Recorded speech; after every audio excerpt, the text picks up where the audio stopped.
भारतीय राजनीति में इन दिनों सबसे बड़ा सवाल है कि क्या मुख्य न्यायाधीश संजीव खन्ना चुनाव आयोग के लिए बड़ी चुनौती बन सकते हैं। सुप्रीम कोर्ट के हालिया आदेश के बाद ये चर्चा तेज हो गई है कि चुनाव आयोग को अब हर बूथ का डेटा सार्वजनिक करना पड़ेगा। इस आदेश के पीछे वही नाम है, सीजीआई संजीव खन्ना। संजीव खन्ना ने पहले भी अपने कई फैसलों से केंद्र सरकार को मुश्किल में डाला है। अब सवाल ये है कि क्या चुनाव आयोग की पोल खुलने वाली है? क्या 2019 और 2024 के चुनाव नतीजों पर सवाल खड़े होंगे? और सबसे बड़ा सवाल, क्या सीजेआई संजीव खन्ना का ये कदम भारतीय लोकतंत्र में पारदर्शिता लाने वाला है या फिर इससे कोई नई राजनीति जन्म लेगी? आज हम आपको बताएंगे कि संजीव खन्ना के वो बड़े फैसले जिन्होंने सरकार को झटका दिया और अब कैसे उनका ये नया आदेश चुनाव आयोग के लिए मुसीबत बन सकता है। नंबर 1, कौन है मुख्य न्यायाधीश संजीव खन्ना? मुख्य न्यायाधीश संजीव खन्ना का जन्म 14 मई 1960 को हुआ था। वे दिल्ली हाई कोर्ट में जज रहने के बाद साल 2019 में सुप्रीम कोर्ट के न्यायाधीश बने। संजीव खन्ना का नाम उस समय चर्चा में आया था जब उन्हें वरिष्ठता सूची में 33वें स्थान पर होने के बावजूद सुप्रीम कोर्ट में प्रमोशन दिया गया था। उनका सुप्रीम कोर्ट में आना उस वक्त के सीजेआई रंजन गोगोई का बड़ा फैसला था, जिसे सरकार ने सहजता से स्वीकार नहीं किया था। संजय खन्ना को एक निडर और निष्पक्ष न्यायाधीश के रूप में जाना जाता है, जो अपने सख्त टिप्पणियों और फैसलों के लिए चर्चित है। भाग 2, वे बड़े फैसले जिन्होंने सरकार को झटका दिया। सीजीआई संजीव खन्ना ने अपने करियर में कई ऐसे अहम फैसले सुनाए हैं जो केंद्र सरकार के लिए परेशानी का सबब बने। आइए जानते हैं उन फैसलों के बारे में। नंबर 1, चुनाव आयोग पर सख्ती का आदेश। हाल ही में सीजीआई संजीव खन्ना की अध्यक्षता वाली पीठ ने आदेश दिया कि चुनाव आयोग को 10 दिन के भीतर ये बताना होगा कि क्या वे बूथवार डाटा सार्वजनिक कर सकते हैं या नहीं। इस आदेश ने राजनीतिक गलियारों में खलबली मचा दी। अगर ये डेटा सार्वजनिक होता है तो 2019 और 2024 के चुनाव नतीजों पर नए सवाल खड़े हो सकते हैं। विशेषज्ञों का मानना है कि ये फैसला सरकार के लिए बड़ा झटका साबित हो सकता है, क्योंकि विपक्ष लंबे समय से ईवीएम में गड़बड़ी के आरोप लगाता रहा है। नंबर 2, पीएम केयर फंड का विवादित फैसला। सीजीआई संजीव खन्ना ने उस याचिका को खारिज कर दिया था जिसमें पीएम केयर फंड को सरकारी नियंत्रण में लाने की मांग की गई थी। हालांकि अपने आदेश में उन्होंने पीएम केयर फंड को कामकाज में पारदर्शिता की जरूरत पर जोर दिया था, जो सरकार को असहज करने वाला कदम था। नंबर 3, राफेल डील मामले में दखल। राफेल लड़ाकू विमान सौदे में जब विपक्ष ने घोटाले का आरोप लगाया, तब इस मामले में भी सीजीआई संजीव खन्ना ने केंद्र सरकार को कटघरे में लाकर खड़ा कर दिया था। उनकी अध्यक्षता वाली पीठ ने सरकार को स्पष्ट निर्देश दिए थे कि सुप्रीम कोर्ट के सवालों का स्पष्ट और पारदर्शिता से जवाब दिया जाए। नंबर 4, अनिल अंबानी केस में बड़ा झटका। रिलायंस ग्रुप के चेयरमैन अनिल अंबानी पर चल रहे केस में संजीव खन्ना ने कड़ा रुख अपनाया था। उनकी पीठ ने अंबानी को कोर्ट में पेश करने का आदेश दिया था, जो उद्योग जगत में चर्चा का विषय बन गया था। नंबर 5, ईडी के दुरुपयोग पर सवाल। सीजीआई संजीव खन्ना ने ईडी और सीबीआई जैसी जांच एजेंसियों के दुरुपयोग पर सरकार को आड़े हाथों लिया था। उन्होंने अपने फैसले में कहा था कि जांच एजेंसियों को राजनीतिक हथियार नहीं बनने दिया जा सकता।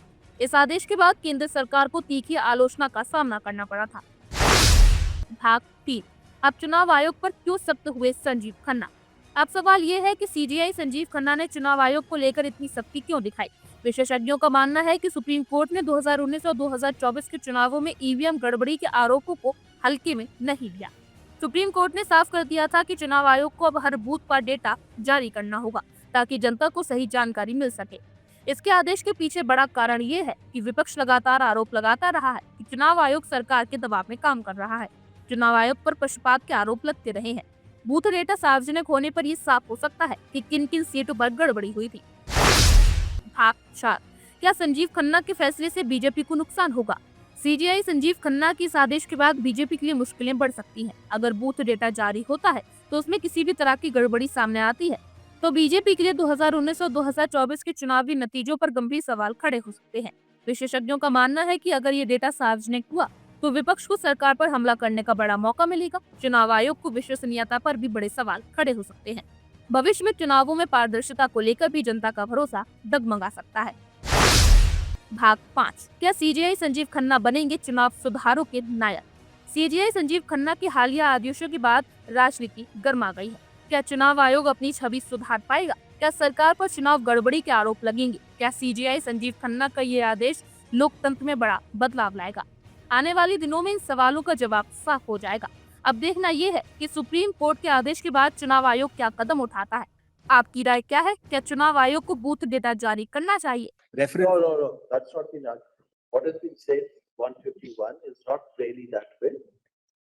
What has been said is, once you give a power, even on 34, there will be some ancillary and residual powers which flow with every forum. And that's the objective of any procedural section. No procedural enactment can visualize and deal with all sorts of situations. So, my lord, That's why, except in Evidence Act, we always say everything is permitted until unless it's expressly barred or impliedly barred. my lord, You don't have to look at the provisions of the CPC or the CRPC to find out whether a particular procedure is permitted or particular way. and I'll come to the 7 judges on that. My lord, our act flips it on the head. Our act, and particularly the way it has been understood, also your lordships were there in the 7 judges, that our act says, and the 7 judges do say, that Arbitration Act is a complete code. No, that's That fine. portion has not That- been written. Irrespective of the fact that CPC is a complete code, these are the principles which are applicable to Lord, procedural laws. I will go. We are dealing with both 2 aspects, procedural law as well as substantive law in arbitration. My lord, may I just put it in this way? One argument could be you read into section 36, the word phrase set aside, you read into the word vary. This is one separate argument. And it also says this CPC and Evidence Act are not applicable to arbitration. My lord, in fact, very interestingly, under the old act, the other side relied on ITI. ITI has been doubted in MTNL. And the reason for that doubt is, That we have understood that because there was a appellate remedy then provided. and my lord, there was a specific provision under the old act. Your lordships will note this. There was a specific provision in the old act incorporating the CPC.